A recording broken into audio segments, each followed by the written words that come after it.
सो हाँ, our next lecture is based on classical method. तो मैंने बताया था कि सबसे पहला मेथड क्या होता है हमारे पास, लैपलेस वाला, देन ट्रांजिएंट वाला, एंड उसके बाद आ जाता है हमारे पास क्लासिकल मेथड। यहाँ पे देखो यूनिट 2 में तुम्हारे पास डिफरेंशियल इक्वेशन हो गया, ये फंक्शंस हो गए, लैपलेस हो गया, ट्रांजिएंट हो गया। अब जो रहता है वो कौन सा मेथड रहता है, क्लासिकल मेथड। तो तुम्हारे पेपर के क्वेश्चंस में क्या देखा हुआ है कि जब भी ये क्वेश्चन देते हैं तो वो मेंशन करते हैं that this question you have to do it by classical method. For example ये तुम्हारा एंड टर्म का पेपर है, इसमें देखो ये इन्होंने क्वेश्चन दिया हुआ है और इन्होंने मेंशन करा हुआ है ये किससे करना है, क्लासिकल मेथड से करना है। ठीक है, अब इसके बाद जो क्वेश्चन आया था, मिड टर्म का पेपर दिखाती हूँ। मिड टर्म में ये इन्होंने, एक मिनट, हाँ, तो इसमें इन्होंने यहाँ पे या तो ये देंगे कि विद और विदाउट लैपलेस, जो अभी रिसेंट पेपर आया था ना उसमें आया था ये चीज। एक सेकेंड, ये देखो ये क्वेश्चन नंबर 4 का बी है। सबसे पहला है derive the transient response in series RLC circuit, derivation है। क्लासिकल के बाद मैं डेरिवेशन करवाऊंगी। उसके बाद है 4th का बी, क्वेश्चन दिया हुआ है स्टेप वोल्टेज और calculate I of T with और विदाउट लैपलेस। तो विद लैपलेस तो जो तुम ऑलरेडी पढ़ चुके हो, विदाउट लैपलेस तुम्हारे पास दो ऑप्शन बचते हैं, या तो तुम ट्रांजिएंट से कर सकते हो या फिर क्लासिकल से कर सकते हो। तो अगर आरएलसी को तुम ट्रांजिएंट से करोगे तो डिफिकल्ट पड़ेगा, क्लासिकल से करोगे तो इजी पड़ेगा। ठीक है, तो now will study about the classical method. तो क्लासिकल मेथड के लिए हमारे पास क्या होनी चाहिए, मेनली 3 इक्वेशन होती हैं। कौन कौन सी इक्वेशन होती है, first equation is type 1, first equation is type 1, second equation is type 2, third equation is type 3। ठीक है, फर्स्ट इक्वेशन जो टाइप 1 है वो क्या है हमारे पास, first order homogeneous differential equation. Differential equation को मैं शॉर्ट में क्या लिख रही हूँ, डी ई। और उसके बाद हमारे पास है टाइप 2 में, that is first order non homogeneous differential equation. और थर्ड है हमारे पास that is second order differential equation. अगर तुम्हें याद हो तो मैंने तुम्हें ट्रांजिएंट में बताया था कि हमारे पास 2 टाइप्स के ऑर्डर होते हैं, एक होता है हमारे पास फर्स्ट ऑर्डर और एक होता है हमारे पास सेकंड ऑर्डर।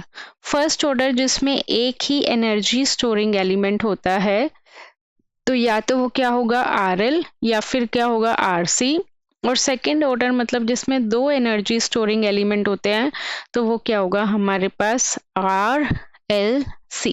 ठीक है, तो टाइप 1, टाइप 2, टाइप 3, ये फर्स्ट ऑर्डर है, आर एल आर सी कुछ भी हो सकता है। सेकेंड ऑर्डर का मतलब ये टाइप थर्ड वाला हमेशा कौन सा होगा, आर एल सी होगा।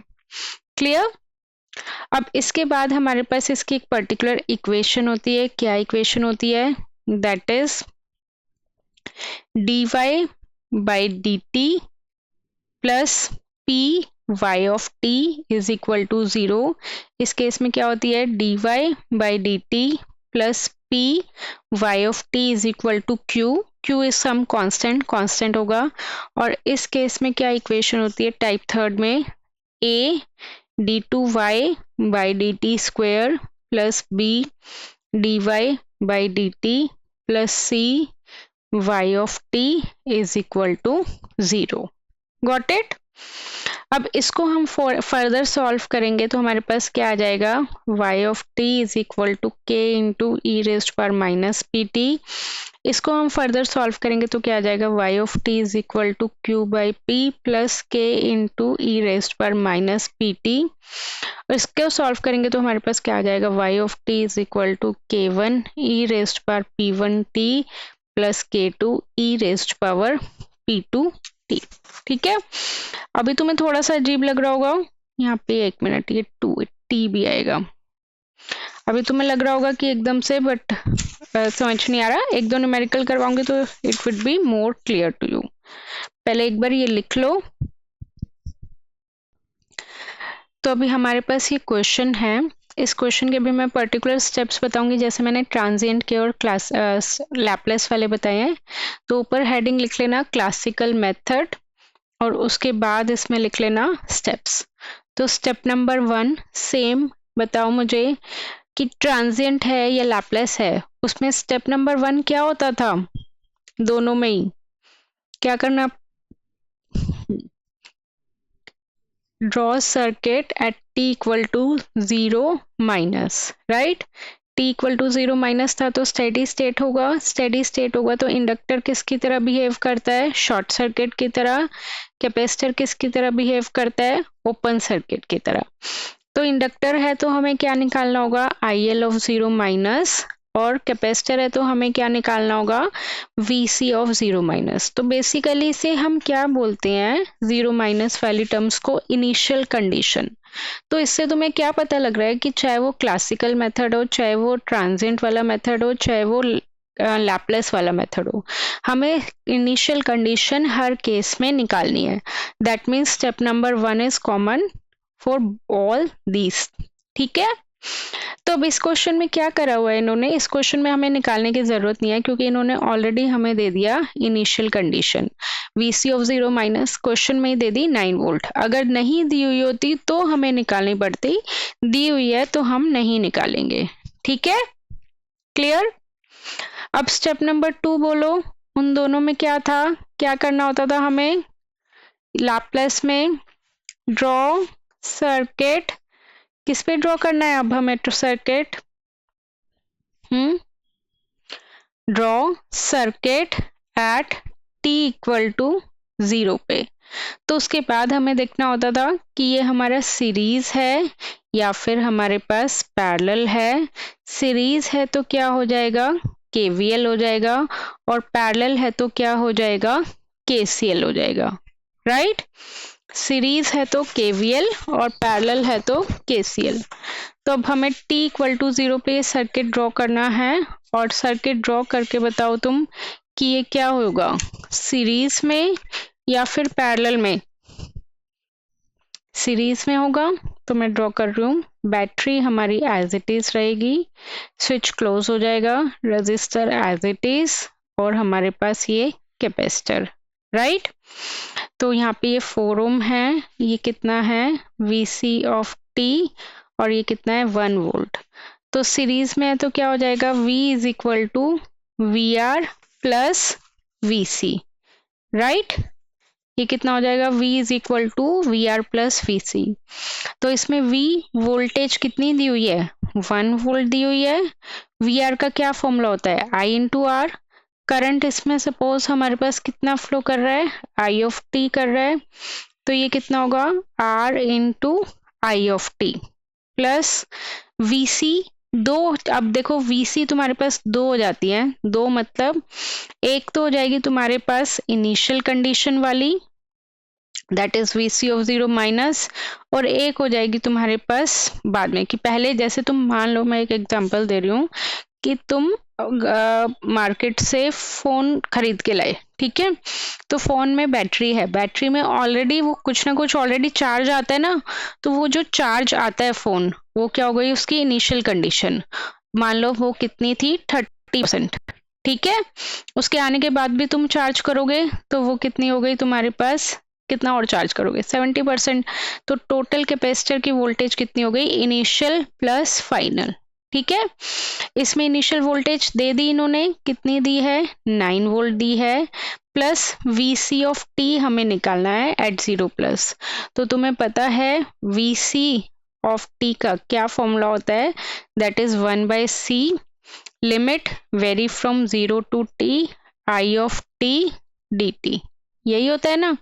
तो अब मैं यहाँ पे फॉर्मूला पुट कर रही हूँ, यहाँ पे फॉर्मूला पुट कर रही हूँ, plus 1/c integral of I of t dt, और लिमिट कैसे वेरी कर रही है, 0 से t।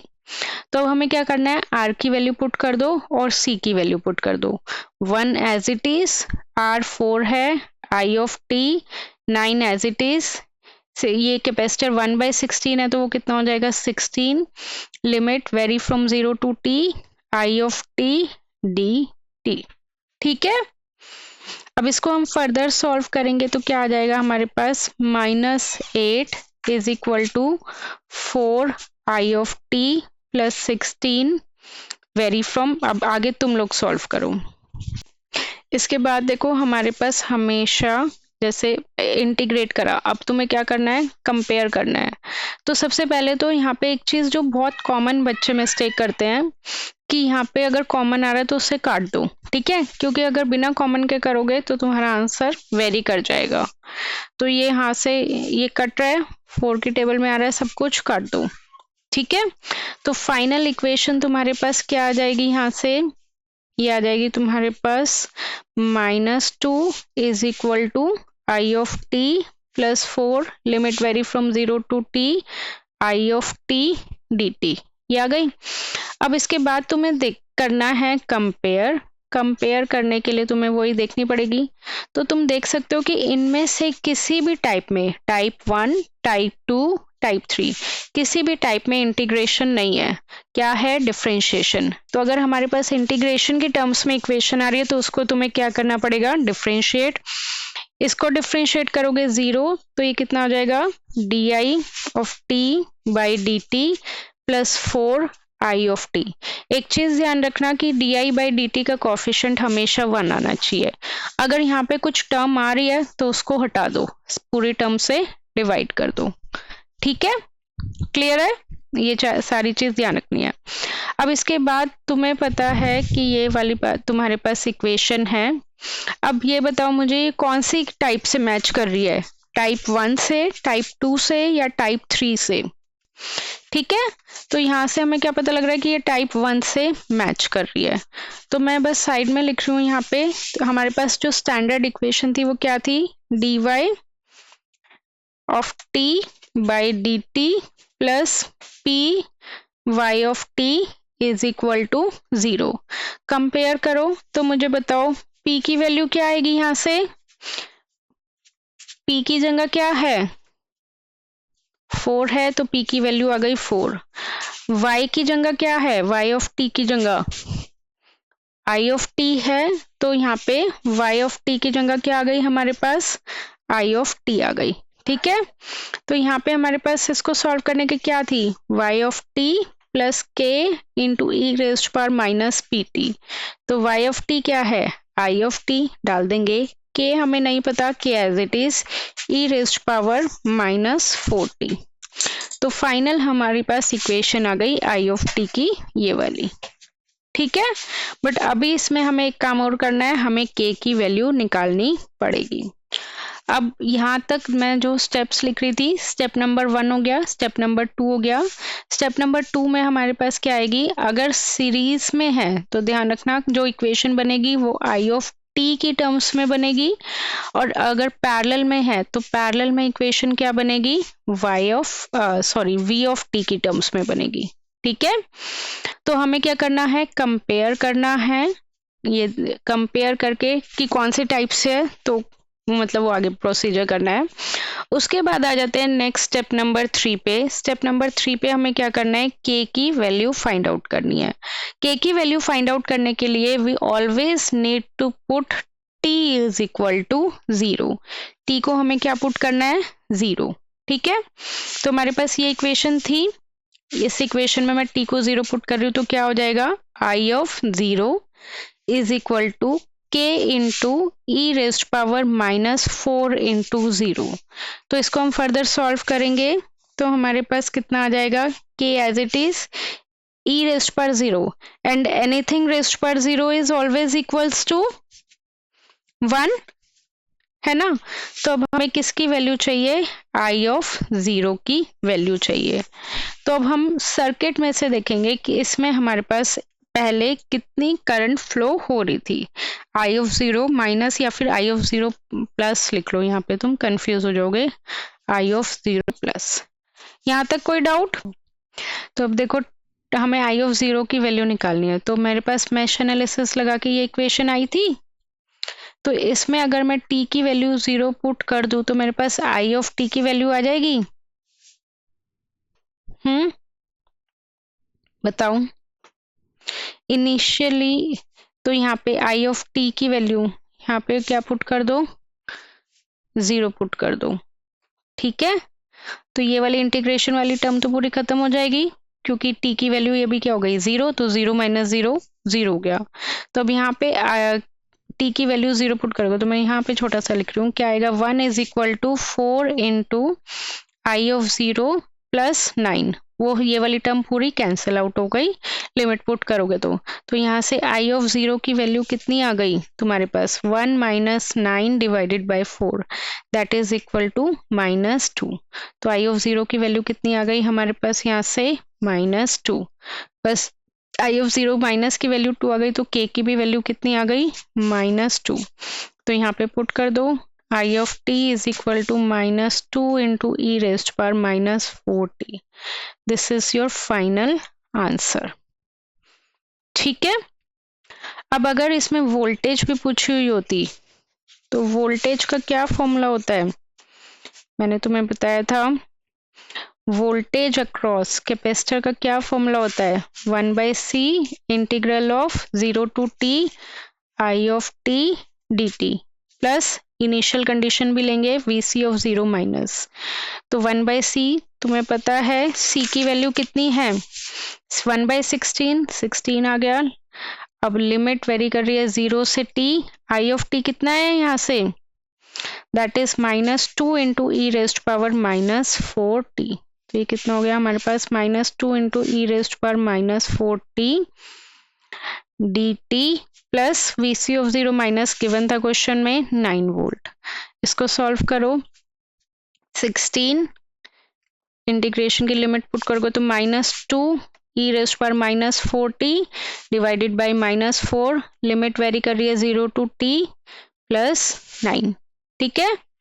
अब इसको फर्दर सॉल्व कर लेना, फाइनल आंसर मैं बता रही हूँ तुम्हारा क्या आएगा, ये तुम्हारे पास आ जाएगा 8 into e raised power minus, क्योंकि ये कट जाएगा 40 -8 प्लस 9। अब इसको फर्दर सॉल्व करोगे तो क्या आ गया 1 + 8 into e raised power -40 volt. तो ये आ गई तुम्हारे पास वोल्टेज की वैल्यू। देखो इसमें हमारे पास ये क्वेश्चन है, हमें IL ऑफ t निकालना है, तो हम स्टेप बाय स्टेप चलेंगे, राइट।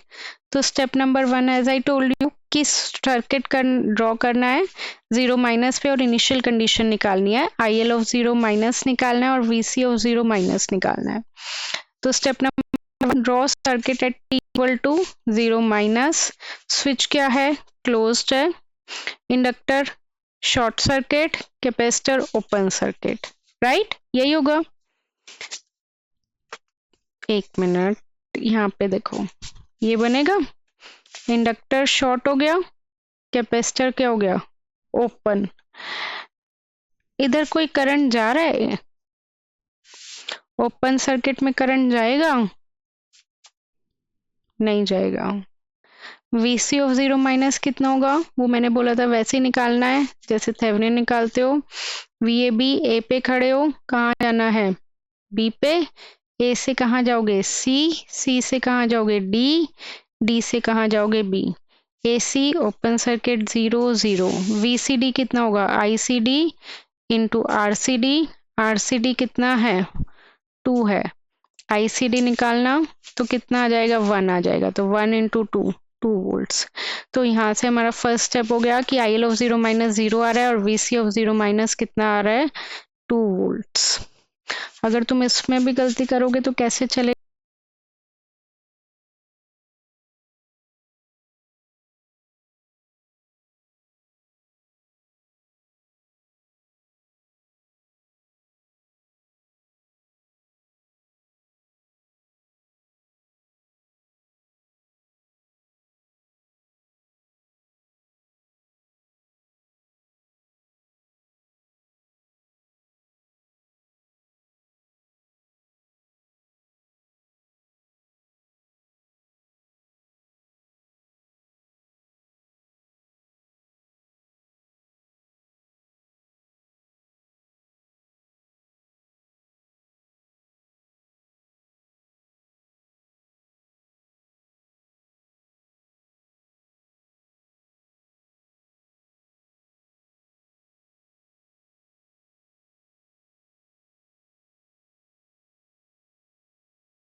ओह सॉरी, मैं वैल्यूज पुट कर रही थी। मैंने सिर्फ V R V L V C का फॉर्मूला पुट करा है, जो तुम्हें पता ही है। मैं अलग से भी लिखवा दूंगी इनके फॉर्मूलेस, ठीक है। अब एल की वैल्यू पुट कर दी 1/2 D I L by D T. C की वैल्यू 1 फेरेड है तो 1/1 I L of T D T. Initial condition we C of 0 minus तुमने अभी अभी निकाला है, कितना लिया है 2 वोल्ट। 2 वोल्ट आया ना, तो इसमें हम कितना ले लेंगे 2 वोल्ट।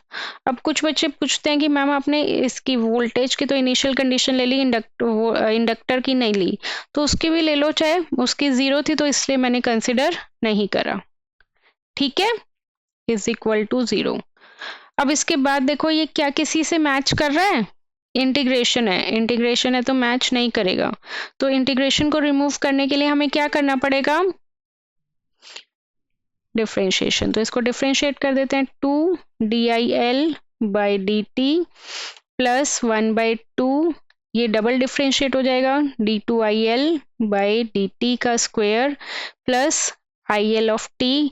उसको इंटीग्रेट या डिफ्रेंशिएट वो उसको करोगे डिफ्रेंशिएट तो क्या हो जाएगा 0। तो अब मैंने बोला था कि इसका कॉफिशिएंट क्या होना चाहिए, अब यहाँ वहां पे क्या बोला था कि d i by D T का कॉफिशिएंट 1 होना चाहिए, बट यहाँ पे d two i by D T का कॉफिशिएंट 1 होना चाहिए। तो पूरी इक्वेशन को मुझे 1/2 हटाना है, तो मैं 2 से क्या कर दूं, मल्टीप्लाई कर दूं। तो हमारे पास फाइनल इक्वेशन क्या आएगी, d two I L by D t square plus 4 d I L by D T plus 2 i L of t is equal to 0। अब इसके बाद तुम इससे कंपेयर कर सकते हो। यहाँ तक देखो कोई डाउट, फॉर्मूलेस लिख लो। वी एल का क्या फॉर्मूला होता है, वी एल ऑफ टी का l d i by D t of T.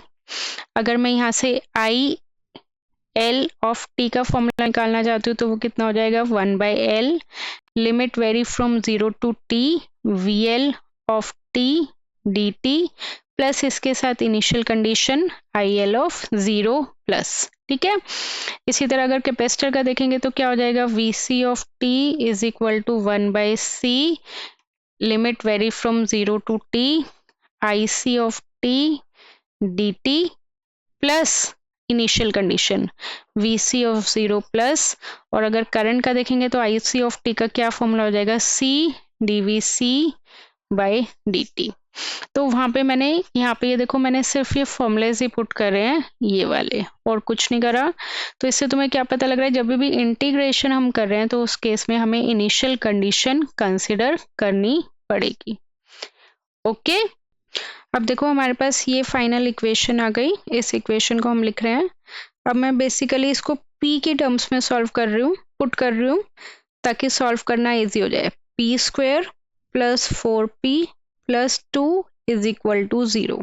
ठीक है, अब ये हमारे पास क्वाड्रेटिक इक्वेशन बन गई। स्प्लिटिंग द मिडिल टर्म से होता है तो स्प्लिटिंग द मिडिल टर्म से सॉल्व करो, वरना तुम्हारे पास वो फॉर्मूला होता है ना x को निकालने का, minus b plus minus root of b square minus 4ac divided by 2a, उससे सॉल्व करो तो तुम्हारे पास p की दो वैल्यूज आ जाएंगी। एक आएगी -3.414 और एक आ जाएगी p2 इज इक्वल टू -0.586।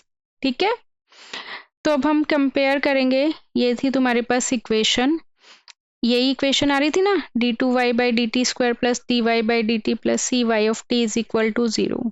तो यहाँ पे इसी के साथ एक और टर्म लिख लो कि हम इसको किस इक्वेशन की टर्म्स में लिखेंगे, a into p square plus b into p plus c is equal to 0। तो यहाँ से हमारे पास p1 की वैल्यू आ जाएगी और हमारे पास p2 की वैल्यू आ जाएगी। तो हमारे पास इक्वेशन क्या है, y of t is equal to k1 e raised power p1 t plus k2 e raised power p2 t। ठीक है, लिख लें एक बार ये इक्वेशन, y of t is equal to k1 e raised power p1 t plus k2 e raised power p2 t। अब देखो हमारे पास p1 की तो वैल्यू आ गई और p2 की भी वैल्यू आ गई, बट अब हमें किसकी वैल्यू चाहिए, k1 की वैल्यू चाहिए और k2 की वैल्यू चाहिए। तो उसके लिए हम क्या करेंगे, सबसे पहले t को 0 पुट कर देते हैं। कर दे 0 पुट, यहाँ पे y ऑफ t की जगह क्या आ जाएगा, करंट की फॉर्म में है तो IL ऑफ t। तो अगर मैं इसको t को 0 पुट करूंगी तो क्या आ जाएगा, IL of 0 is equal to k1 e raised power 0 plus k2 e raised power 0। तो anything raised power 0 is equal to 1, तो क्या आ जाएगा k1 प्लस k2। और IL ऑफ 0 माइनस की वैल्यू तुम ऑलरेडी निकाल चुके हो। इनिशियल कंडीशन में कितनी आई थी IL ऑफ 0 माइनस की वैल्यू, 0 आई थी, तो यहाँ पे हम क्या पुट कर देंगे, 0 पुट कर देंगे। तो k1 plus k2 is equal to 0। तो यहाँ से हमारे पास क्या आ गया, k1 is equal to minus k2। चलो अब आगे देखो, आगे हमें k1 और k2 की एक इक्वेशन पता लग गई, हमें दूसरी इक्वेशन भी क्या करनी है, पता करनी है। तो उसके लिए हमारे पास एक फॉर्मूला होता है, क्या, VL of 0 minus is equal to L di by D t of 0, ये होता है। अब तुम्हें ये पता है कि VL of 0 plus would be equal to minus of VC of 0 plus. तो VC ऑफ 0 प्लस की तुमने वैल्यू निकाल ली थी, कितनी आई थी, -2 is equal to L di by D t 0 plus. L की वैल्यू भी तुम्हें पता है 1/2, तो यहाँ से di बाई डी टी की वैल्यू कितनी आ गई, दैट वुड बी -4। ठीक है, तो अब तुम्हें क्या करना है, यहाँ पे वैल्यूज पुट करनी है। अब देखो हमारे पास स्टैंडर्ड इक्वेशन थी I ऑफ t वाली, ये वाली कहाँ गई, हमारे पास स्टैंडर्ड इक्वेशन क्या आई थी, यहाँ से I of t is equal to k1 e raised power minus 3.414 t plus k2 e raised power minus 0.586 t। अगर मैं इसको डिफ्रेंशिएट करूंगी तो क्या आ जाएगी, di by D t is equal to, पूरा k1 कांस्टेंट है, ये आगे ले लो, -3.414 t into e raised power -3.414 t plus k2 as it is. इसको डिफ्रेंशिएट करेंगे तो ये वाली टर्म आगे आ जाएगी, माइनस 0.586 ई रेस्ट पर माइनस 0.586 टी। फिर से हमें क्या करना है, now again we need to put t equal to 0। तो ये कितना हो जाएगा, D i by D t of 0। ये वाली पूरी टर्म 0, ई रेस्ट पर 0 इज 1 ओनली, ई रेस्ट पर 0 इज 1 ओनली। तो फाइनली हमारे पास क्या आ जाएगा, माइनस 3.414 K1 माइनस 0.586 K2। ठीक है, D i by D t की वैल्यू मैंने यहाँ से निकाल ली थी, 0 पुट करके, दैट वुड बी -4। तो वो कितनी आ रही थी, -4। तो अब हमारे पास दो इक्वेशन हो गई, एक तो इक्वेशन हो गई ये वाली, और दूसरी इक्वेशन जो हमारे पास यहाँ से कंक्लूड करके आई थी, that is K1 is equal to minus K2।